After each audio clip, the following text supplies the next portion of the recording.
Cook with Kailash આજે આપણે પનીરના ચીલા બનાવીશું. તેના માટે મેં એક વાટકી મગની દાળ, એક વાટકી તુવરની દાળ લીધી છે, એક વાટકી મગની દાળ લીધી છે. તે બંને અમે 4 કલાક પલાળી રાખી હતી. 4 કલાક પલાળીને પછી એને વાટી દીધી. એને આવી રીતે વાટી દેવાની આપણે, ઝીણું થોડું. અને એની અંદર આપણે અડધી વાટકી સોજી નાખીશું. તેને મિક્સ કરી દઈશું આપણે આ રીતે.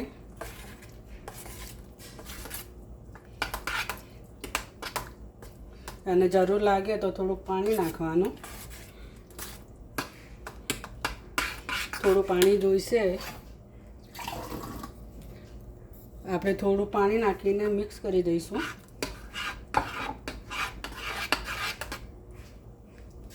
આ રીતે મિક્સ કરી દઈશું.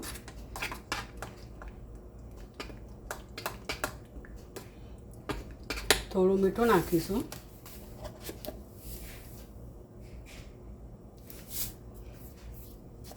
સ્વાદ અનુસાર મીઠું નાખવાનું.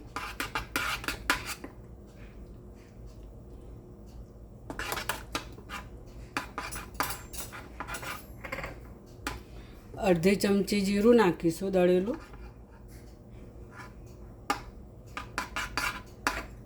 તેને મિક્સ કરી દઈશું.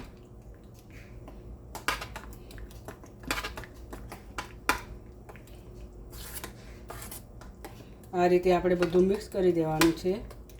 4 કલાક ચણાની દાળ ને મગની દાળ પલાળી દેવાની અને પછી એને વાટી દેવાની ઝીણી. વાટીને આવું ખીરું બનાવવાનું છે. ખીરું બની જાય એટલે એમાં પછી આપણે મીઠું, થોડું જીરું નાખીને અને સોજી નાખીને 10 મિનિટ પડ્યું રાખવાનું. એક સાઈડે મૂકી દઈએ.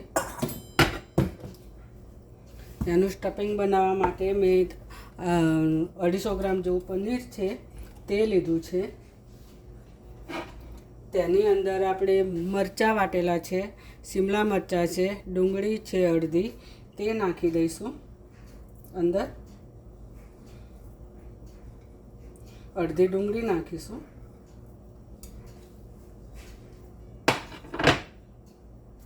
તેમાં થોડો ચાટ મસાલો નાખીશું.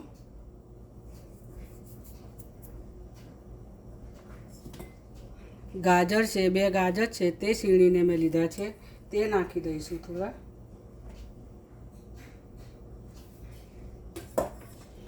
તેને આપણે આ રીતે મિક્સ કરીશું. તેમાં મીઠું નાખીશું સ્વાદ અનુસાર. થોડું મીઠું નાખી દીધું. થોડા ધાણા નાખીશું. આ રીતે આપણે બધું મિક્સ કરી દઈશું. પનીર ને 250 ગ્રામ જેવું પનીર છે તેને આપણે બધું મસાલો નાખીને મિક્સ કરી દઈશું.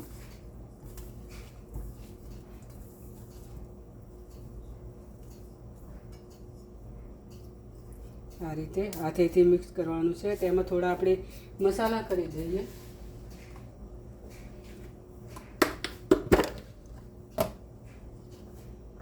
તેની અંદર 1 ચમચી ધાણા જીરું, અડધી ચમચી ગરમ મસાલો, 1 ચમચી લાલ કાશ્મીરી મરચું, બધું નાખીને આપણે મિક્સ કરી દઈશું.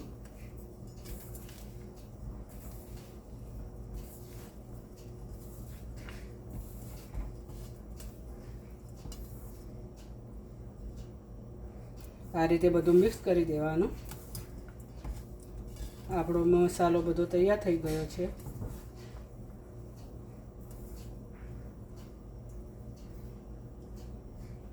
તેમાં ચપટી ચાટ મસાલો નાખીશું.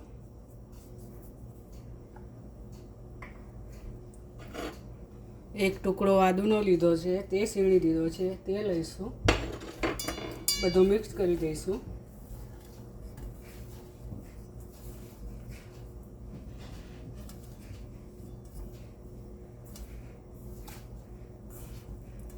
આ રીતે બધું મિક્સ કરી દેવાનું. મસાલો બધો. એને આપણે 10 મિનિટ રહેવા દઈએ, પછી જોઈ લઈએ.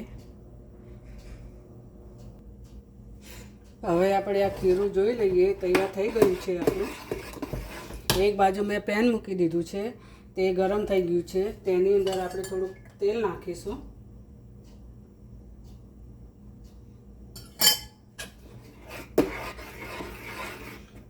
તેની અંદર આપણે 1 ચમચો ભરીને ખીરું નાખવાનું છે. ગેસ ધીમો રાખવાનો છે. આ રીતે ગોળ ગોળ ફેરવી દેવાનું છે.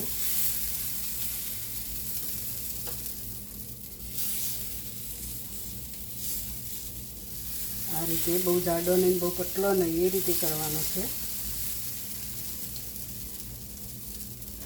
પછી જે સ્ટફિંગ બનાવેલું હતું તે આપણે નાખી દઈએ. આ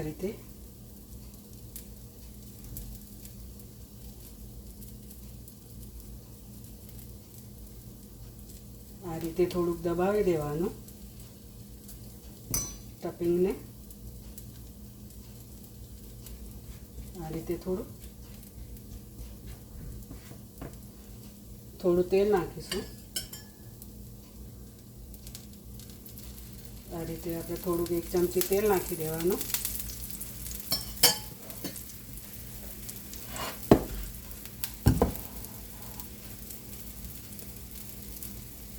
અને ધીરે ધીરે આપણે ઉખેડવાનું છે. થોડુંક ચડે પછી આપણે ઉખેડીએ. 10 મિનિટ થવા દેવાનું. પનીરના ચીલ્લા, મગની દાળ ને ચણાના ચીલ્લા બનાવ્યા આપણે.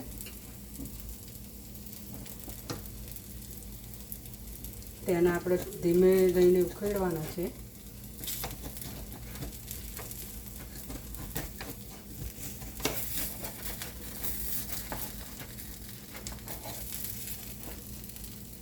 હજુ 10 મિનિટ રહીને આપણે જોઈ લઈએ.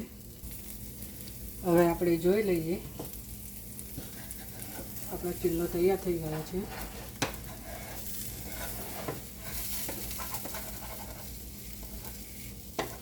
આ રીતે ઊંધો પાડી દેવાનો આપણે.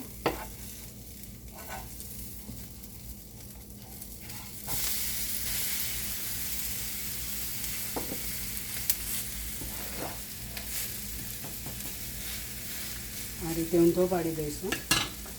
થોડીક વાર રહીને આપણે જોઈ લઈએ. હવે આપણે જોઈ લઈએ.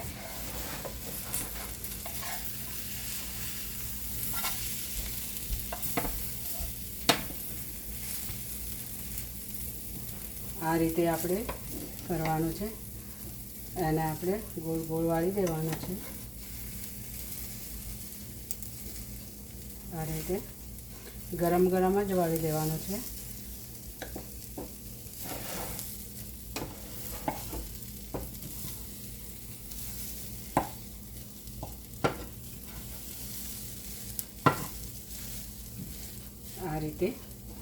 આ રીતે આપણો વાળી દેવાનું છે.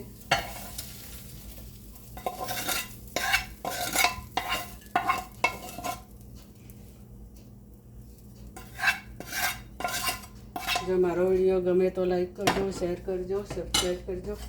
હવે આપણે બીજો ઉતારી લઈએ. તેમાં થોડુંક તેલ નાખીશું. થોડું આપણે ખીરું બનાવી રેડીશું. તેને આ રીતે ગોળ ગોળ ફેરવીશું.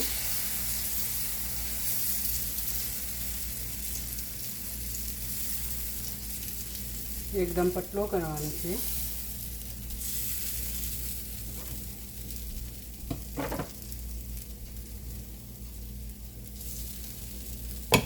તેની પર આપણે આ સ્ટફિંગ નાખીશું. થોડું થોડું.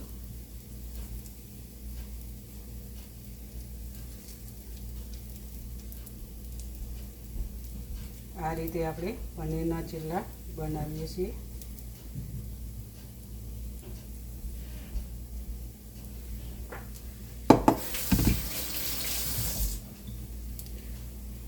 તેના પર આપણે થોડું તેલ નાખીશું.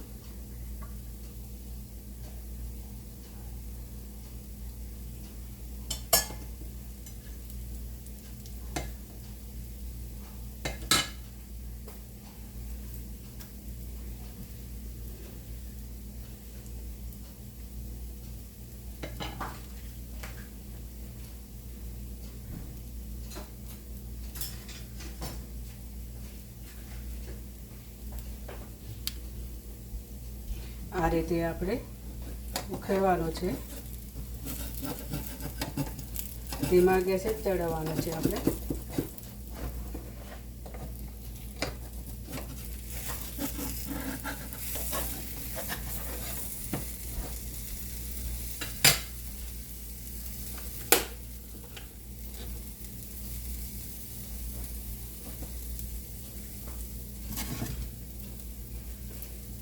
પાંચ મિનિટ રહીને જોઈ લઈએ આપણે. હવે આપણે જોઈ લઈએ.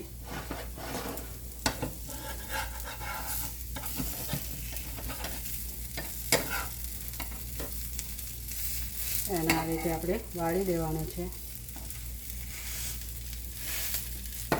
આપણા ગેસ બંધ કરી દેવાનો છે.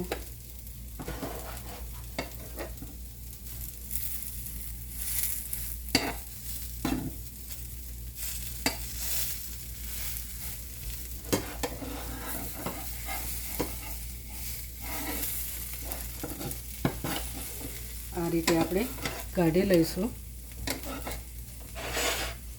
પ્લેટની અંદર.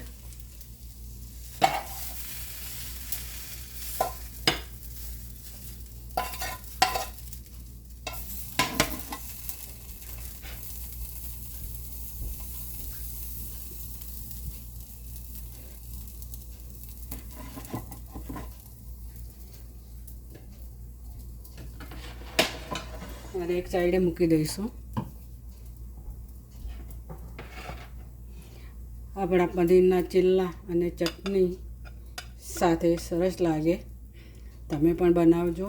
ફરીથી મળીએ નવા વિડીયોમાં. ત્યાર સુધી બાય બાય.